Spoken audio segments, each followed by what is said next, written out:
Allah tegaskan di ayat belakang, wal annallaha ghaniyyun hamid. Allah itu maha kaya.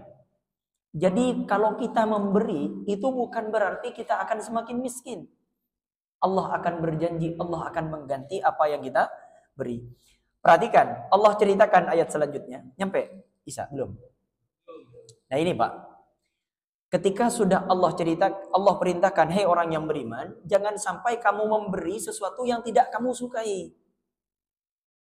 Maka berilah sesuatu yang kamu sukai juga. Yakinlah, seakan-akan begini, yakinlah Allah itu maha kaya. Allah itu akan mengganti apa yang kamu beri. Cuman ayat selanjutnya, asyaitanu ya'idukumul faqra. Asyaiton, setan itu ya'idukumul faqra, ia menjanjikan kalian, menakuti-nakuti kalian al-faqrah, kefakiran. Wa ya'murukum, dan dia menyuruh kalian bil fahsya, kepada kekejian. Wallahu ya'idukum maghfiratan minhu wa fadla, sedangkan Allah dia menjanjikan kalian ampunan darinya, wa fadla, dan karunia. Wallahu wasi'un alim, dan Allah maha luas lagi maha mengetahui. Ini ada hadis yang diriwayatkan oleh Abu Hurairah. Hadis ini dicantumkan oleh Imam Bukhari di nomor hadis 718. Nabi SAW bersabda, tidak ada satu hari pun yang memasuki pagi harinya, itu ada dua malaikat turun, Mbak, setiap pagi. Setiap hari, setiap pagi. Malaikat turun, satunya berdoa kepada Allah Subhanahu wa taala, Allahumma a'ti munfiqan falahan, ya Allah, berikanlah kebahagiaan, tambahan, kenikmatan dan semacamnya kepada orang yang berinfak di pagi hari. Dan berilah kesengsaraan ya Allah, berilah kemudaratan, berilah kegundahan hati bagi orang yang menahan hartanya di pagi hari. Setiap hari dua malaikat ini turun, Mbak. Hadis ini sahih diriwayatkan oleh Imam Bukhari. Ya Allah, berikanlah kehancuran kepada orang yang menahan infaknya. Setiap hari berdoa malaikat ini.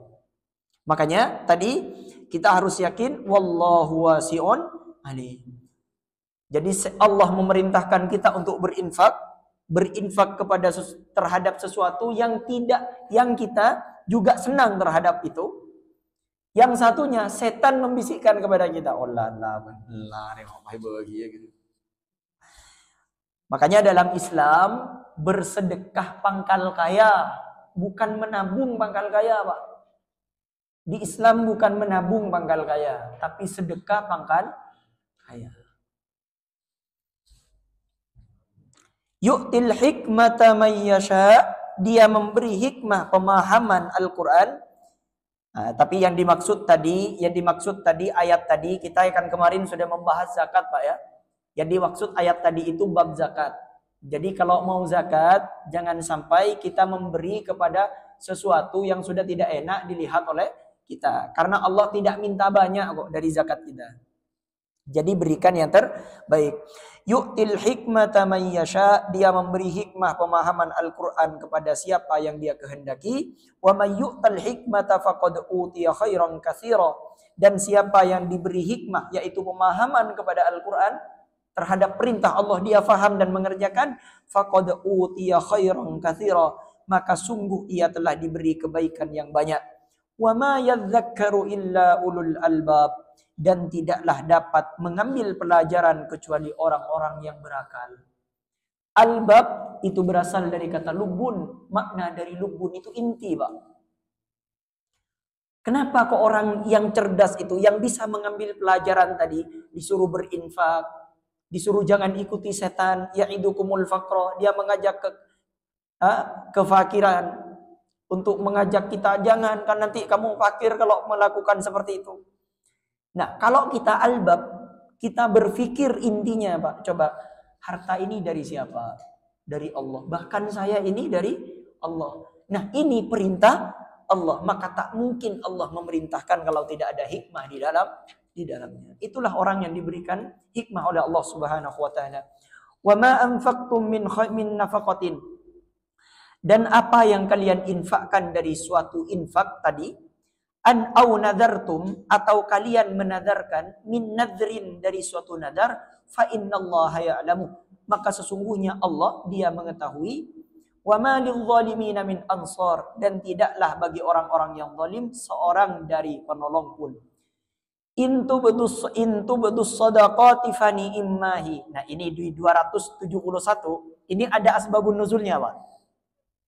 Di 271 ini indah asbabun nuzulnya. Intubudus sadaqati fani immahi, jika kalian menampakkan sedekah, ditampakkan sedekah kita, fani immahi, maka sedekah itu adalah baik. Hiya, sedekah tadi. Wa in tukhfuha, dan jika kalian merahasiakannya, tidak menampakkannya, wa tu'tuhal fuqara, dan kalian memberikannya pada orang-orang fakir, fahuwa khairul lakum, maka itu adalah lebih baik bagi kalian. Wa yukaffir ankum sayyiatikum, dan dia menghapus dari kalian dari keburukan-keburukan kalian, yaitu kesalahan. Wallahu bima ta'maluna khabir, dan Allah kepada apa yang kalian kerjakan maha teliti. Perhatikan sekarang. Ayat yang tadi, ini satu ayat, intubudus shadaqati fani immahi, sedekah yang disedekahkan dengan terang-terangan, diperlihatkan kepada orang, itu fani immahi, maka itu adalah baik. Wa yukaffir wa in tukhfuha, kalau kalian sedekahkan dengan sembunyi-sembunyi, maka juga wa tu'tuhal fuqara, dan diberikan kepada orang fakir, itu juga baik. Kenapa, Pak? Sebab ayat ini turun. Nah, ini dalam kitab Asbabun Nuzul dari Amir As-Sa'bi namanya. Pada suatu waktu Umar bin Khattab ini menyedekahkan separuh harta dari kekayaannya beliau. Separuh harta dibawa diberikan kepada Rasulullah sallallahu alaihi wasallam. Ya Rasul, ini separuh kekayaan saya, kata Umar, aku sedekahkan untuk perjuangan Islam, ya. Bukan diberikan pada Rasulullah, Pak. Diberikan kepada Rasulullah untuk perjuangan Islam, bukan untuk Rasulullah, ya, untuk agama Allah. Diambillah oleh Rasulullah, turun ayat tadi, Pak, untuk menjelaskan intubdu shadaqah ifani immahi, sedekah yang diberikan secara terang-terangan. Kan terang-terangan, Pak. Oleh Rasulullah ditanya kepada Umar, wahai Umar, kok sampai separuh yang kau sedekahkan? Apa yang kau sisakan dengan anak keturunanmu? Ya Rasulullah, sudah separuh harta saya sedekahkan. Mun maturan enggak nih, Pak? Eki beban Sayyidina Umar banyak, Pak, cek banyakan. Kita yakin Rasulullah, Umar, macam banyakan saya beki kada nak buat. Apa sih sabak ni roman, apa saya ketindak? Kalau ada banyak kan lu, Pak. Sayyidina Umar ni kesoki, Pak. Akhirnya katanya Umar, ya Rasul, itinain satang saparon na tunyan aku lagi buat. Saparon na kasi ekipa. Sudah. Ternyata, Pak, Abu Bakar As-Siddiq ini sudah lebih dulu bersedekah pada Rasul, bersedekah untuk perjuangan Islam tanpa sepengetahuan Umar bin Khattab dan tanpa sepengetahuan teman-teman yang lain. Makanya ayat ini menceritakan ada orang yang bersedekah secara terang-terangan dan ada orang yang juga bersedekah secara sembunyi-sembunyi. Yang dimaksud sedekah terang-terangan adalah Umar bin Khattab. Yang dimaksud sedekah sembunyi-sembunyi yaitu Abu Bakar As-Siddiq. Ternyata yang disedekahkan oleh Abu Bakar As-Siddiq semua harta yang dimiliki oleh Abu Bakar As-Siddiq itu sudah disedekahkan semuanya untuk perjuangan Islam. Kemudian Rasulullah juga menanyakan pertanyaan yang sama kepada Abu Bakar As-Siddiq. Apa pertanyaannya Rasulullah? Apa yang engkau sisakan untuk anak dan istrimu, wahai Abu Bakar? Abu Bakar menjawab, ya Rasul, yang akan mencukupi anak dan istri saya adalah Allah dan Rasulnya. Jadi janjinya Allah yang akan mencukupkan anak dan istri saya. Oh, ini ke Abu Bakar ini luar biasa. Tak ini sekali, Pak. Nah, yang cek torok gitu. Latihan gitu. Ke nomor nih pun luar biasa, Pak. Dan separuh nih gitu. Adzan dulu sampai adzan. Kita break sebentar adzan.